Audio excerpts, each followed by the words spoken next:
and intimidation, and mass graves make strong foundations for the giant corporations that own all the TV stations, telling us to take vacations to their big theme park plantations rather than to hearts of nations where we might meet people on the street who say, I don't want my MTV cause it brought Viva to its knees, and mom and pop are begging, please, globalization's killing me. I have today signed an executive order providing for the establishment of a Peace Corps on a temporary pilot basis. I'm also sending to Congress a message opposing authorization of a permanent Peace Corps.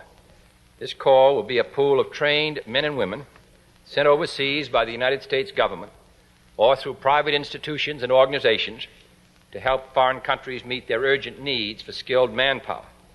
It is our hope to have between 500 to 1,000 people in the field by the end of this year. We will send Americans abroad who are qualified to do a job. We will send those abroad who are committed to the concept which motivates the Peace Corps. It will not be easy. None of the men and women will be paid a salary. They will live at the same level as the citizens of the country which they're sent to, doing the same work, eating the same food, speaking the same language. We're going to put particular emphasis on those men and women who have skills in teaching, agriculture, and in health. I'm hopeful that it will be a source of satisfaction to Americans and a contribution to world peace.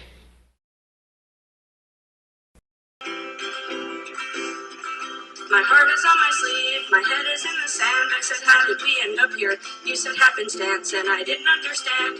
So I made other plans, and I ran to the ocean, washed the blood off of my hands, washed away my tears, washed away 10 years, washed away the empty space in between my ears. And you said, all that I mean is that you and me didn't meet because of fate, but rather probability. And I just know what I'm like, and I'm like what I see, even though it's hard to see because you just blinded me. And if there's one thing I learned in chemistry, it's that the gain of electrons is reduction, obviously, but you can't see electrons without machines, and you can't tell from my inflection if I'm being mean, and I don't know if I can take you seriously. Sometimes elections depend on the absentees, and my family and my friends and all the little kids that love me make me strong.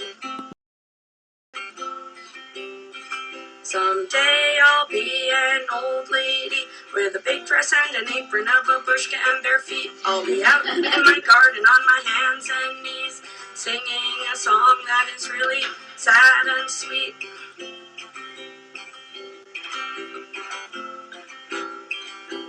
Mommy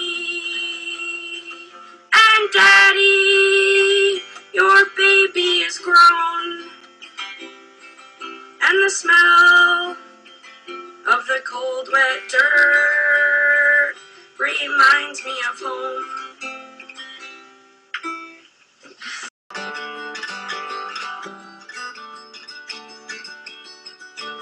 You were on my mind at least 9/10 of yesterday. It seemed as if perhaps I'd gone insane. What is it about you that has commandeered my brain? And if home is really where the heart is, then we're the smartest kids I know. Because wherever we are in this great big world, we'll never be more than a few hours from home. And that's important because I need to travel. I've had this itching in my shoes since I was just a little kid. And be on the road again. Just can't wait to get on the road again. From a distance, the world looks blue and green, and the snow-capped mountains white.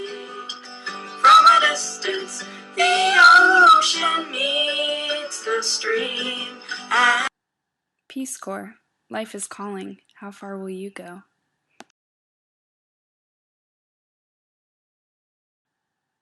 It's not about help or about saving the world. It's letting people in other countries know that we are not ugly Americans, that we are, in fact, lovely. Well, for the most part. The Ugly American is the title of a 1958 political novel by Eugene Burdick and William Lerderer. This novel was referenced many times throughout the ceremony as a commentary on the character of Americans abroad. Peace Corps is about facing fears, fighting with the self and growth of the self, growth of community, and more importantly, building a bridge of friendship and promoting peace. I am becoming consumed by the very concept of the Peace Corps. This summer, I began searching myself a little, wondering what I would do after graduating from Otterbein University. It began with a suggestion by a friend and turned into a YouTube hunt. In December, I filled out my application. In February, I met some returned Peace Corps volunteers at the AWP Writers Conference in Washington, D.C. And I had my interview. March 1st, I was invited to attend the Peace Corps' 50th anniversary commemorative salute at The Ohio State University. I listened to various speakers: Dr. Gee, president of The Ohio State University, Assistant Majority Whip from the Ohio House of Representatives Cheryl L. Grossman, Michael B. Coleman, the mayor of Columbus, Governor Bob Taft, state representative, Ted Celeste, and Judge Stephen L. Honoré, Ohio State's first Peace Corps volunteer. Lastly, Kristen Mallory, a returned Peace Corps volunteer attending Ohio State pursuing her master's, and regional manager of the Peace Corps, Catherine O'Connor. Every moment of the presentation was moving and exhilarating. Driving home, orange light from the setting sun made shadows dance across my windshield, and I thought how ironic it was to be driving down Africa Road only to turn left on Home Street to go home. I wondered if this very experience would describe the next 2.5 years of my life. Would I be traveling past a fading sunset, leaving Africa, headed for home? It seems that many of the volunteers say the same things. Peace Corps will change your life. There's nothing like it. It's lonely. It will be the hardest job you'll ever love. You will not help the people nearly as much as they will help you. You are a bridge between Ohio and the world. You will bring the world to Ohio and Ohio back to the world. I met the love of my life in Peace Corps. Every story that I have heard has been moving. In fact, each story moved me to the point of tears. I told someone just the other day, I think something's wrong with me. I keep crying. I've been more emotional. Not in a sad way. It's just that everything seems to be affecting me more. Everything seems to be more overwhelming. But tonight, at the ceremony, I realized that it's just me, taking a step back and realizing the potential of a life, of humanity, of the world. It's me allowing myself to step away from the self and realize that there are many different ways to live life, and much of the variations depend upon perspective. I do not think of myself as a political person, although I am characterized by a particular politics, one that is both implied by my various titles and statuses, and another that is wholly chosen by me. I am a woman who lives in America, and this status alone projects me into a certain type of politics. Although, since I was old enough to define the word politics, I have always said that my politics are uncertain, and many are unknown even to me because they change as I change, they grow as I grow. The Peace Corps has a political agenda, no doubt, but overall the mission of the Peace Corps is to promote friendship all over the world, to give Americans a better perspective of those living abroad, and give people in other countries a better understanding of Americans.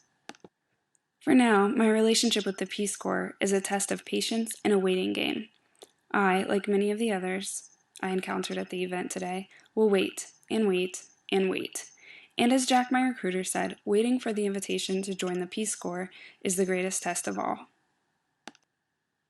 I have so many questions and so many thoughts. I keep thinking of the weight of objects and how I feel so tied down by all of the things that I have. I wonder where they will go when I'm gone. I begin to think about what I might take with me and how I will ever decide. I wonder how much of my stuff is superfluous and how much I will get rid of. I think about my pets, Scrappy Doo and Mr. Tiny. I wonder who will take care of them when I'm gone. I do not even begin to know how to ask someone to pet sit for 27 months. Scrappy follows me around the house all the time. He is practically an extension of my leg. Sometimes I think Scrappy knows I'm leaving. He always runs to my car when he sees me get my keys. He jumps in the driver's seat with a serious look of diligence, as if to say, "Wherever you go, I will go with you." The Peace Corps is about doing more than surviving. It is about wanting to serve and acting on it by living a life of service. As I sat among RPCV's fellow applicants, nominees, and invitees, I became overwhelmed with a sense of belonging. And as Miss Kristen Mallory said, I want to be a part of something bigger than myself. So when people keep asking me what my motivation for joining the Peace Corps is, I think I will give them Kristen's answer, because I, too, want to be part of something bigger than myself.